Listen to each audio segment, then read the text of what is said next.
Selamat pagi ibu-ibu semuanya yang sudah hadir tepat waktu. Terima kasih ya karena sudah menjalankan kesepakatan kita ya untuk hadir tepat waktu. Bagaimana kabar ibu-ibu semuanya? Masih tetap sehat? Baik, Sehat, Pak. Pak. Sehat. Sehat ya, Terima masih tetap kasih, semangat juga Pak. ya.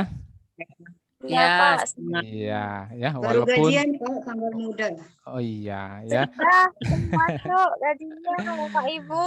Iya, jadi walaupun banyak aktivitas kita ya pada hari ini, tapi saya lihat dari wajah ibu-ibu masih tetap ceria, masih tetap semangat dan masih tetap bahagia. Itu yang utama. Oke.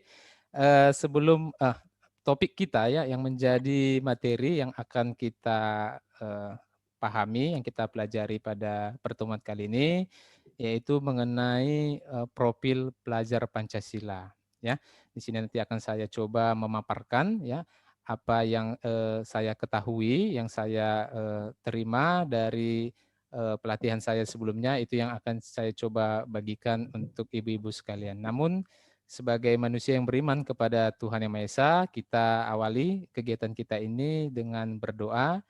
Berdoa dimulai, berdoa selesai. Ya, seperti yang sudah saya terangkan tadi ya, kali ini kita akan membahas mengenai materi profil pelajar Pancasila. Ya mungkin sekilas kedengaran ini istilah yang baru ya Bapak Ibu. Namun profil pelajar Pancasila yang diterapkan pada kurikulum sekolah penggerak ini itu kalau saya melihat ya tidak jauh berbeda daripada penilaian sikap pada kurikulum 2013 ya. Cuman penjabarannya di sini lebih spesifik diberikan domain-domain dan elemen dari domain tersebut. Kira-kira sepengalaman ibu-ibu waktu kurikulum 2013, kira-kira penilaian sikap itu dikategorikan beberapa kategori. Kira-kira ada yang tahu atau bisa menjelaskan di kurikulum 2013 itu penilaian sikap itu aspek apa saja? Mungkin Bu Nani bisa memberikan gambaran di kurikulum 2013 itu Eh, ya. Penilaian di kurikulum 2013 itu kan ada 3 aspek ya, Pak ya. Iya Ada betul. penilaian sikap, penilaian pengetahuan, sama keterampilan ya kan, Pak. Iya Sikap betul. sendiri itu nanti ada 2 ya, sikap kita terhadap sang kolek sama sikap terhadap sesama, begitu ya Pak ya? Iya, betul sekali ya. Jadi di kurikulum 2013 itu ada 2 aspek sikap ya yang kita secara garis besar ya yang kita nilai atau yang ingin kita tumbuhkan di dalam diri setiap peserta didik, yaitu sikap spiritual ya, dan yang kedua itu sikap sosial ya. Jadi sebenarnya di kurikulum sekolah penggerak ini itu ada dimasukkan ya. Cuman ya seperti yang saya katakan tadi, di kurikulum sekolah penggerak ini istilahnya nomenklaturnya itu diganti ya, pengistilahan penamaannya. Jadi izinkan saya untuk mencoba men-share ya apa yang menjadi materi kita untuk hari ini. Oke, kira-kira tampilannya sudah jelas di tempat Bapak Ibu? Bentar Pak, masih jalan. Suara saya kedengaran jelas kan, Mbak? Ibu-ibu semuanya? Jelas Pak, Ah, jelas jelas. ya. Suaranya jelas. Oke. Oke, tampilannya sudah bisa dilihat? Sudah, Pak. Sudah. Bu Tama Rizka bagaimana? Di situ sudah bisa kelihatan? Aman Pak, bagus. Oke. Jadi mungkin muncul pertanyaan ya, kenapa penamaannya itu profil pelajar Pancasila? Ya. Jadi alasan kenapa penamaannya itu disebut sebagai profil pelajar Pancasila itu untuk menguatkan nilai-nilai luhur Pancasila dalam diri setiap peserta didik. Ya, jadi mungkin ya pengamatan selama ini nilai-nilai luhur Pancasila itu sudah mulai luntur ya, baik dalam diri peserta didik maupun sebagian dari kita ya, mungkin pengamalan dari nilai-nilai luhur Pancasila itu mungkin sudah mulai luntur. Salah satunya kalau pengalaman saya dulu setiap menjelang ya hari-hari besar misalkan atau setiap menjelang ada hajatan itu warga-warga sekitar itu selalu bergotong royong ya untuk mempersiapkan atau membantu keluarga yang sedang melakukan acara hajatan atau hajatan. Jadi sekarang ini saya melihat ya nilai-nilai luhur itu kegotong royongan itu seakan udah mulai luntur. Jadi itu alasan kenapa penamaan sikap untuk kurikulum sekolah penggerak ini disebut sebagai profil pelajar Pancasila. Ya. Berikutnya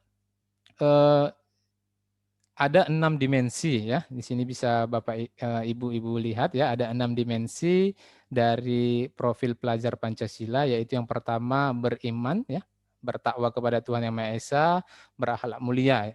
Yang kedua itu berkebinekaan global, ketiga bergotong royong, berikutnya kreatif, keempat, kelima bernalar kritis, dan keenam itu mandiri. Jadi ini inilah keenam dimensi dari profil pelajar Pancasila. Jadi ini bukan merupakan suatu hierarki ya atau tingkatan.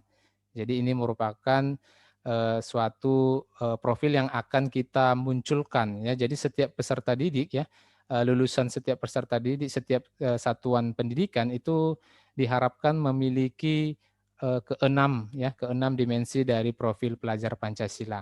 Jadi di sini akan kita uraikan satu persatu ya, apa yang menjadi kata kunci ya dari setiap dimensi. Yang pertama ya, beriman atau bertakwa kepada Tuhan Yang Maha Esa. Di sini diharapkan nanti peserta didik itu berakhlak mulia ya, baik dalam beragama, akhlak yang baik kepada diri sendiri, kepada sesama manusia, kepada alam, dan kepada negara Indonesia ya.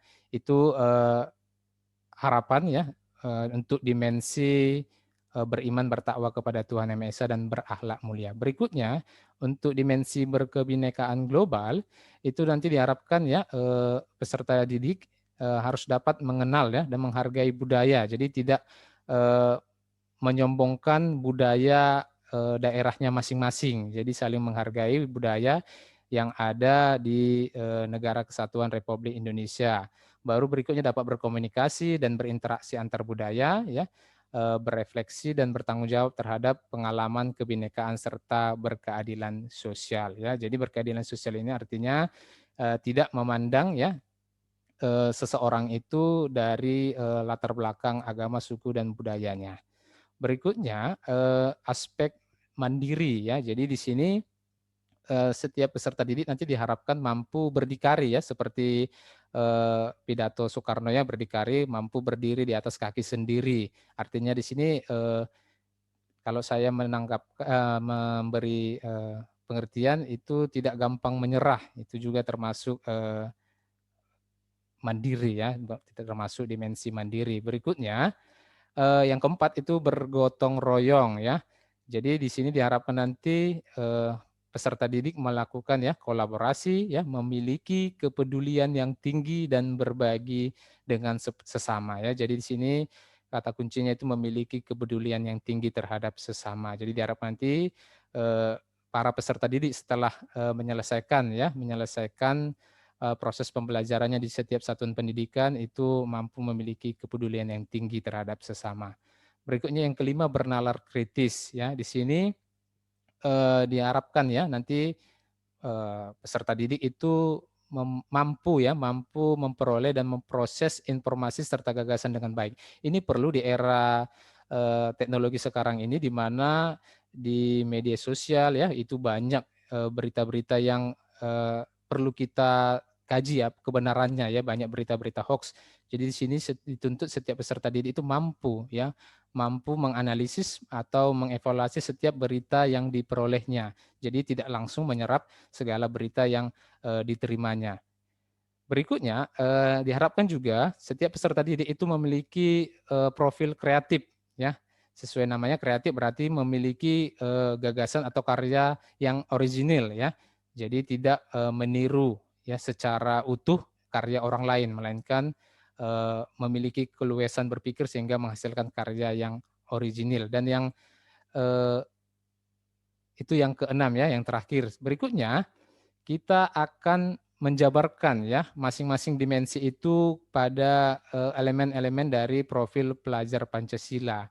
Jadi dimensi yang pertama tadi, beriman bertakwa kepada Tuhan Yang Esa, itu elemennya itu bisa kita lihat, yaitu akhlak beragama, akhlak pribadi, akhlak kepada manusia, akhlak kepada alam, dan akhlak bernegara. Ya, di sini juga bisa ibu-ibu baca ya, berkebinekaan global ini juga ada ya, mengenal dan menghargai budaya, baru berkomunikasi, baru refleksi dan tanggung jawab, baru berkeadilan sosial. Sedangkan bergotong royong itu elemen yang ada pada dimensi bergotong royong itu kolaborasi, kepedulian, dan saling berbagi. Baru elemen pada dimensi mandiri bisa kita lihat juga di sini, itu ada pemahaman diri dan situasi ya, baru regulasi diri. Dan yang terakhir dimensi atau elemen untuk dimensi bernalar kritis, itu ada memperoleh dan memproses informasi dan gagasan. Ini seperti yang saya terangkan tadi ya, mampu memperoleh dan memproses informasi, baru menganalisis serta mengevaluasi. Jadi tidak serta-merta menyerap segala informasi yang diterimanya. Oke, mohon maaf ya ibu-ibu sekalian, maklum ini inilah salah satu kelemahan ya teknologi dalam proses pembelajaran. Jadi kita tidak bisa memperkirakan atau memprediksi ya apa-apa yang menjadi gangguan. Oke, saya lanjutkan ya, ibu-ibu masih tetap semangat kan? Ya, Iya, semangat masih Pak. tetap semangat. Semangat, Jadi Pak. di sini tadi Semangat. saya terakhir ya menjelaskan yang menjadi tujuan dari profil pelajar Pancasila itu sebagai kompas. Kita tahu kompas itu sebagai penentu arah ya. Jadi di sini profil pelajar Pancasila itu sebagai arah kebijakan dari segenap pemangku kepentingan ya dalam meningkatkan kualitas pendidikan di setiap satuan pendidikan. Jadi setiap kebijakan-kebijakan dalam satuan pendidikan itu arahnya atau tujuannya itu harus ke profil pelajar Pancasila yang keenam dimensi tadi. Ya. Berikutnya, mungkin pertanyaan bagaimana profil pelajar Pancasila diterapkan dalam pembelajaran di kurikulum sekolah penggerak. Ya, jadi di sini ada beberapa cara ya dalam menerapkan profil pelajar Pancasila. Yang pertama dalam intrakurikuler, artinya dalam proses pembelajaran di dalam kelas ya. Baru bisa juga kita menumbuhkan profil pelajar Pancasila itu dari project ya. Jadi pembelajaran berbasis project ini juga penting di kurikulum sekolah penggerak ini, di mana nanti dalam proses pembelajaran itu dibagi dua ya, ada yang intrakurikuler dan ada yang kokurikuler ya. Baru bisa juga kita menumbuhkan atau menerapkan ya profil pelajar Pancasila itu dalam ekstrakurikuler ya, dan yang terakhir dalam budaya sekolah, misalkan kantin kejujuran ya, itu juga salah satu contoh penerapan ya profil pelajar Pancasila di lingkungan sekolah. Jadi siswa diajak untuk bersikap jujur, itu masuk ke bagian dimensi beriman dan bertakwa kepada Tuhan Yang Maha Esa. Jadi itu kira-kira penjelasan saya ibu-ibu sekalian mengenai profil pelajar Pancasila. Jadi di sini saya akan atau sebelum saya akan memberikan waktu untuk ibu-ibu sekalian berdiskusi, kira-kira ada yang mau ditanyakan? Atau Bu Nani, atau Bu Sari, atau Bu Tamariska? Nggak ada, Pak. Tidak ada ya? Oke, Udah jadi di jelas. sini, ya terima kasih. Jadi di sini saya meminta untuk ibu-ibu sekalian ya berdiskusi dalam kelompoknya untuk membahas ya yang membahas peta jalan ya, membuat peta jalan kira-kira apa peran ibu dalam mencapai atau dalam menghasilkan ya peserta didik yang memiliki profil pelajar Pancasila dalam 1 tahun ajaran ke depan ya. Jadi ibu-ibu sekalian merancang ya peta jalannya. Jadi saya beri waktu untuk ibu-ibu sekalian berdiskusi dalam kelompoknya. Waktunya saya beri 2 menit saja. Oke, saya kira waktunya sudah cukup ya untuk berdiskusi. Saya minta perwakilan dari kelompok para ibu-ibu ini ya untuk menyajikannya. Silakan. Oke. Bu Tamariska. Ya. apa yang harus kita lakukan ya nanti ke depan untuk mencapai profil pelajar Pancasila itu gitu ya. Dari pemaparan-pemaparan tadi tentu kan nggak gampang ya Pak ya Bapak Ibu untuk menjadikan pelajar kita menjadi profil pelajar Pancasila ya, tapi tentu harus ada usaha-usaha kita bagaimana perjalanannya nanti gitu. Jadi diskusi tadi ya tahap pertama itu memang harus sosialisasi. Tahap kedua dan tahap ketiga itu seiring berjalannya berjalannya pembelajaran, ya tentu kita sebagai guru usaha yang bisa kita lakukan itu adalah memberikan teladan ya. Lalu yang tahap terakhir itu adalah bagaimana kita bisa mengevaluasi. Itulah langkah-langkah yang bisa kita lakukan untuk terwujudnya pelajar kita menjadi profil pelajar Pancasila. Saya rasa demikian yang bisa saya sampaikan dari kelompok kami, Pak. Terima kasih. Oke, terima kasih Bu Tamaris. Jadi ini sudah bagus ya, tapi harapan saya ya, mudah-mudahan ini dicoba untuk diterapkan, dimulai untuk diterapkan pembelajaran yang mengarah ke profil pelajar Pancasila di satuan pendidikan kita masing-masing. Itu ya, Ibu-ibu sekalian. Oke, jadi di sini untuk memastikan ya ada sedikit tebak-tebakan atau kuis ya.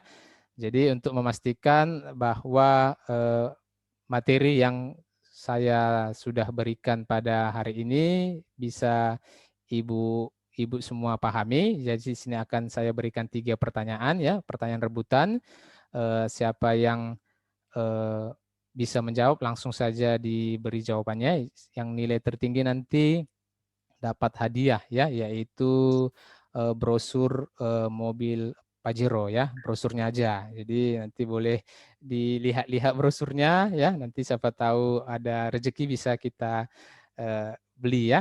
Oke, yang saya hentikan dulu stop share-nya. Oke, bisa saya lihat wajah-wajah ibu-ibu yang bersemangat di sini ya. Bu Tamariska sepertinya sudah mulai lapar ya. Oke. Iya. Bu Saryanti sudah tidak sabar ingin mengajari anak sepertinya ini, dan Bu Nani sudah mulai ganggu-ganggu ini. Oke, waktu saya juga tinggal 10 menit lagi ya, karena Zoom sudah mengingatkan saya. Jadi di sini saya akan beri 3 pertanyaan kuis. Yang pertama ya, pertanyaan saya, kalau siswa mampu memproses informasi, menganalisis dan mengevaluasinya, kira-kira itu elemen dari dimensi apa, Ibu-ibu sekalian? Kritis, Nalar kritis, Pak. kritis, Apa? Nalar kritis. nalar kritis. Nalar Iya, kritis. betul ya. Jawaban yang benar itu adalah berpikir kritis ya. Nama kata kuncinya kritis, berarti dia harus menganalisis dan mengevaluasi. Mantap ya, Bu Nani, Bu Tamariska, Bu Rizka tidak saya dengar tadi, mungkin mikrofonnya sedang di mute ya. Oke, pertanyaan kedua ya. Memiliki kepedulian yang tinggi dan berbagi dengan sesama. Kira-kira itu elemen dari dimensi apa di profil? Gotong royong. Oh iya, Gotong royong. betul ya. Bu Nani ini semangat sekali, nampak ada yang memotivasi di samping ini ya. Iya, jadi itu betul ya. Jadi itu merupakan dimensi dari bergotong royong, yaitu memiliki kepedulian yang tinggi, berbagi dengan sesama. Dan yang terakhir ya, menghasilkan karya yang original, ya, Kreatif, Pak. menghasilkan karya Kreatif. yang Kreatif. original, itu merupakan Kreatif. merupakan Kreatif. dimensi kreatif ya. Jadi saya menilai di sini yang cepat tepat menjawab itu adalah Bu Nani ya. Selamat, Ibu mendapatkan Dapat brosur ya Pak ya. brosur mobil Mitsubishi Pajero ya. Nanti bisa diambil di showroom ya Bu ya, brosurnya. Oke, jadi demikian ya yang bisa saya sajikan untuk pertemuan kita kali ini. Mudah-mudahan apa yang saya berikan bisa bermanfaat untuk ibu-ibu sekalian. Jadi intinya ini saya bukan mengajari, saya hanya menyampaikan informasi yang duluan saya tahu. Ya, ini kebetulan saya yang duluan tahu daripada ibu-ibu. Jadi bukan berarti saya yang paling tahu ya. Jadi ini diskusi untuk saling bertukar informasi. Demikian ya Bapak Ibu, dan pembelajaran kita lanjutkan esok hari ya. Tetap jaga kesehatan ya Ibu-ibu, tetap semangat. dan sampai jumpa di pertemuan esok hari. Ya, bye-bye. Terima kasih, Pak. Terima kasih.